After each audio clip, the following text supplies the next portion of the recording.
Salut à tous, bienvenue, on se retrouve pour parler d'Ubuntu 16.04 LTS, donc la dernière version qui est sortie il y a déjà quelques temps, 2 semaines il me semble. Voilà, donc je vais faire une petite présentation vite fait et donner mon avis dessus. Donc déjà avant de commencer, donc elle utilise le noyau Linux 4.4 et aussi la dernière version de Python, donc Python 3.5. Donc déjà ce qu'on peut voir comme ça à première vue et ce qui a déçu énormément de gens, et y compris moi, alors que j'utilise pas Unity personnellement, et je conseille d'en changer parce que c'est vraiment de la merde, mais c'est qu'on est encore sur Unity 7. Alors que Canonical il promet et il annonce Unity 8 depuis énormément de temps, et on est encore sur Unity 7. Alors que là c'est une LTS, donc c'est là qu'il devrait faire les gros changements, c'est dans la LTS justement qui... Et ils nous foutent encore Unity 7 et ils nous font encore patienter. Par contre, on peut enfin déplacer cette merde, le lanceur là. Mais ça pourrait être simple, on va dans les paramètres, on appuie sur un petit bouton et ça marche. Non, c'est avec une ligne de code. Et aussi ça pourrait être une ligne de code assez simple, mais non. Alors la ligne c'est gsettings set com.canonical.unity.launcher avec une majuscule. Espace launcher sans majuscule. Évidemment, c'est plus simple si on peut faire 12 000 fautes. Position. Oula. Position. Comme ça. Voilà, il a le i en trop. Bon. Bottom. Voilà. Tiens, c'est bizarre ça. Bon. Alors, moi personnellement je trouve ça moche. Je préfère quand il est sur le côté. Mais voilà, bon, on peut enfin. Par contre, ils n'ont pas fait le truc jusqu'au bout, c'est que... Bon, pour le remettre à gauche, évidemment, left. Mais essayez pas d'aller le foutre à droite. Il ne le veut pas, en dehors du domaine de validité. Donc voilà, pour l'instant, on peut, voilà, tout simplement... Les seuls trucs qu'on peut faire sur le lanceur, c'est en plus de ce qu'on pouvait déjà faire avant, à savoir modifier sa taille. Et voilà, et honnêtement, le lanceur, là, ils auraient pu rajouter un icône ici pour changer la position, enfin bon. Donc on peut juste modifier sa taille comme avant et faire en sorte que qu'il soit comme ça caché quand on n'en a pas besoin. Mais d'ailleurs, il veut pas le Enfin bon, voilà. Voilà, activer les espaces de travail, tout ça, enfin bon. Tout ça c'est comme sur les versions précédentes. Donc en ce qui concerne le launcher, c'est tout ce que j'avais à dire dessus, il me semble. Et à part ça, bon, c'est la même chose. Quand on a ici, ils ont enlevé la recherche en ligne par défaut. Voilà, ça y était, c'est par exemple si je tapais Google, enfin peut-être pas Google, mais si je tapais un sujet, il me mettait donc des résultats ici, des résultats qui viennent d'internet. Là c'est désactivé par défaut, donc c'est une bonne chose, et énormément de personnes dans la communauté pensent justement que c'est une bonne chose.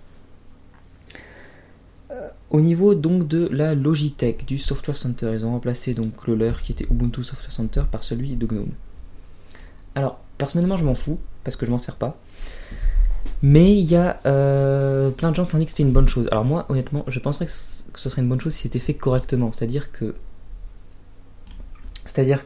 là ça, ils l'ont fait, mais ils l'ont fait pas jusqu'au bout. C'est-à-dire que normalement quand vous aviez un paquet en .deb, pour l'installer, il vous suffisait de double-cliquer dessus. Donc là, on va faire l'exemple avec Google Chrome. Double-cliquer dessus, ça l'ouvrait donc dans la Logitech. On clique sur installer et ça s'installe. Et c'était ça qui était bien justement avec Ubuntu par rapport à d'autres distributions Linux, c'est qu'on pouvait installer des paquets seulement en double-cliquant dessus. Là, ça marche plus. Là, donc, il faut se taper toute la ligne de code. En la précédent, bien sûr, quand on a fait ça d'un petit fock install. Enfin, ce que moi personnellement j'appelle un fock install, mais c'est parce qu'il y a un -f, donc la commande sudo apt get -f install. Voilà, ça c'est uniquement si vous avez essayé de l'installer depuis la Logitech, et ensuite faire la méthode normale, c'est-à-dire méthode traditionnelle sudo dpkg-i et le nom du paquet que je vais copier-coller parce que ça me saoule. Voilà. Et là, il s'installe sans problème et ensuite il va être installé donc là parmi les autres. Notamment Chrome, du coup, si on le veut. Un autre truc aussi, c'est que il est là donc. Et il fonctionne correctement. Un autre truc aussi, c'est que la Logitech, bon, c'est normal qu'elle ait pas tous les paquets. Évidemment, si on va dans Internet, normalement, Chrome il était pas là. C'est pour ça qu'on a dû l'installer par là. Si on va donc navigateur web, voilà. Mais normalement, quand on installe un logiciel via une autre méthode, il devrait quand même apparaître ici pour qu'on puisse normalement le désinstaller. Sauf que vous voyez, là, Chrome n'y est pas. Donc par exemple, si je retourne ici dans les trucs installés, Chrome n'y est pas. Donc pour le désinstaller, il faudra se taper la petite ligne de code aussi, donc à savoir... Alors, je vais faire comme ça parce que ça va me permettre de garder le nom du truc. Sudo apt get remove Google Chrome stable. Et voilà. Bon, pour rester sur la Logitech et sur les paquets en .deb, donc Ubuntu 16.04 supporte maintenant les paquets Snap ou Snappy pour les intimes. Donc moi j'avais aucune conscience de l'existence de ces paquets juste avant de prendre un propos de Ubuntu 16.04, donc j'ai fait des recherches vite fait. Et d'après ce que j'en ai retenu, il va y avoir des fautes, corrigez-moi. D'après ce que j'en ai retenu, du coup, l'idée c'est de préserver la base du système en l'isolant des applis installées. Donc en gros, c'est que les applis ne sont plus directement dans le système, que ça a plus ou moins isolé. Donc ça veut dire que les paquets, ils embarquent le logiciel avec toutes ses dépendances, ce qui fait que, donc comme je l'ai dit, les applications fonctionnent de manière isolée du système. Donc ça a des avantages, notamment que l'utilisateur peut installer ses paquets sans se soucier de l'impact que ça va avoir sur le système, et aussi ça permet aux développeurs de proposer les dernières versions du programme sans se soucier de la compatibilité du coup avec la version de Ubuntu. Donc ça fait des paquets plus lourds, mais d'après ce que j'ai lu, le système de mise à jour est bien foutu. Et donc les paquets .deb ne disparaissent pas directement, mais le but de Canonical et surtout ce qu'ils ont envie, c'est qu'ils soient petit à petit remplacés vers les paquets vers les paquets Snap. Alors personnellement, j'en ai pas encore installé sur mon système principal, donc mon système principal qui est sur Ubuntu, je l'ai pas sur 16.04. Alors est-ce que je vous conseille de le faire? Si vous êtes encore sur 14.04 LTS, restez-y pour l'instant parce qu'il y a des problèmes, notamment comme on l'a vu au niveau des paquets en .deb, on peut pas double-cliquer dessus pour les installer. Aussi, mon imprimante, j'ai pas réussi à installer les drivers. Alors sur n'importe quel de mes PC Linux, j'arrive sans problème. Là, Ubuntu 16.04, il veut pas. Je sais pas pourquoi, c'est bon. Voilà, ça fait un peu chier, mais bon. Qu'est-ce que je voulais dire aussi? Oui, il y a certaines applications qu'ils ont remplacées par d'autres applications, celles de GNOME, donc comme le software là, qui ont changé. Et aussi le calendrier. Le calendrier qui s'appelle Agenda en fait. Maintenant, c'est celui de GNOME. Ils n'ont pas été foutus de le foutre correctement parce que vous savez, donc sur GNOME, les fenêtres sont carrées. Enfin, surtout les fenêtres propres à GNOME, c'est-à-dire l'explorateur de fichiers, je sais plus comment il s'appelle, mais bon. Et là, donc sur Unity, les fenêtres ont des bords arrondis, vous pouvez le voir. Ils n'ont même pas été foutus d'appliquer ça correctement, c'est-à-dire qu'ils ont fait les bords arrondis, mais il y a quand même encore le petit angle blanc qui reste. Et ça, c'est rien du tout, c'est seulement un problème de thème, parce que vous allez voir, vous installez un autre thème, le problème il va disparaître. Donc c'est-à-dire, ils sont même pas allés jusqu'au bout du peaufinage des fenêtres, et que voilà. Donc ça permet de dire encore une fois de plus qu'Nicole s'en fout un petit peu. Mais je pense pas qu'il s'en fout, je sais pas, mais cette version c'est bizarre, elle est bâclée, mais c'est une LTS, donc c'est assez bizarre. Alors ensuite on va voir donc du côté des applications qui vont être les plus utilisées.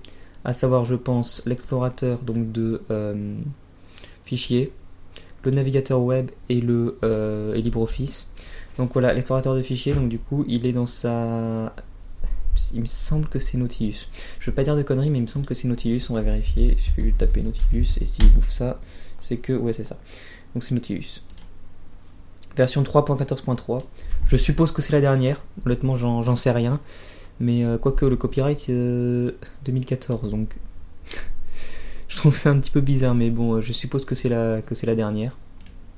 En ce qui concerne Firefox, donc ça devait être la dernière au moment de la sortie, mais bon, comme il y a des mises à jour tout le temps, ça doit plus être la dernière maintenant. Donc, où est-ce que c'est déjà cette merde? 46.0, voilà. Et en ce qui concerne LibreOffice, donc c'est la dernière version aussi. Donc ça doit être la 5. Quelque chose. Putain, je me suis plus habitué à voir les menus en haut comme ça, puisque ça fait longtemps que j'utilise plus Unity. D'ailleurs, je vous conseille de le faire aussi, si vous utilisez Ubuntu, changer d'environnement. Voilà, donc LibreOffice version 5.1.2.2. C'est ça. Avec notamment, je sais pas si vous êtes rendu compte, si vous... l'interface de LibreOffice D5 qui a été complètement changée. Alors, on s'en fout un petit peu parce que personne l'utilise, enfin personne l'utilise de manière générale et je connais personne qui l'utilise. Après, je suppose qu'il y a quand même des gens qui doivent l'utiliser. Mais ça, j'en ai eu besoin il n'y a pas longtemps quand j'ai dû créer un document et encercler certains trucs. Du coup, je suis passé par dessin et c'était vraiment la merde.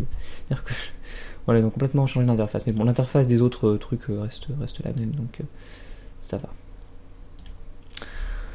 Voilà, j'ai vraiment plus grand chose à ajouter. Donc pour terminer, si vous êtes sur 15.10, la version précédente, passez sur 16.04, c'est mon conseil. Maintenant, mon conseil, si vous êtes sur la dernière LTS, donc 14.04, restez-y pour l'instant.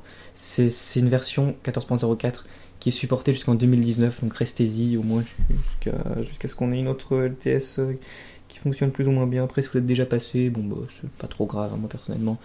J'ai mon PC sous 16.04 et je le vis bien, quoi, mis en part que je peux plus accéder à mon imprimante depuis ici. Voilà, je vais vous dire salut à tous et à très bientôt.